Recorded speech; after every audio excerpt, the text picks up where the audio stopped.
On arrive sur le grand étang de Grand Def, en périphérie du PNR de la Brenne, et on va pouvoir compter les oiseaux d'eau. Alors on compte les oiseaux en hiver et particulièrement aujourd'hui. À la mi-janvier pour le dénombrement dénommé, c'est on appelle le wetland international, et en fait au niveau européen, voire mondiaux, ça dépend des pays, on va compter dans chaque région des zones humides importantes les effectifs d'oiseaux d'eau, notamment de canards, pour faire des estimations de population, pour voir les variations des tailles de population d'année en année. Donc comptage protocolé, répété chaque hiver. Voilà.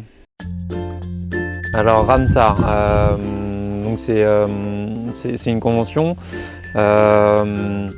Dit autrement, c'est une convention sur les zones humides d'importance internationale, qui ciblait sur en fait l'habitat des oiseaux d'eau. Le traité a été signé en 71, et 20 ans plus tard, en 91, la Brenne a eu son site Ramsar, le seul de la région centre, qui représente un petit peu moins de 140 000 hectares.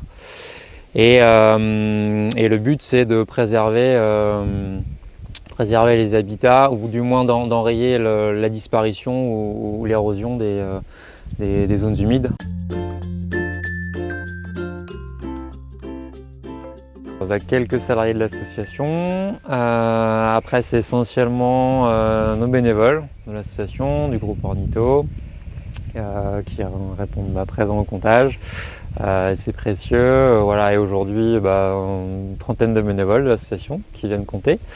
On a également les agents de la réserve de Chérine qui nous envoient le comptage des étangs de la réserve. La réserve de Massé-Foucault également. Et le domaine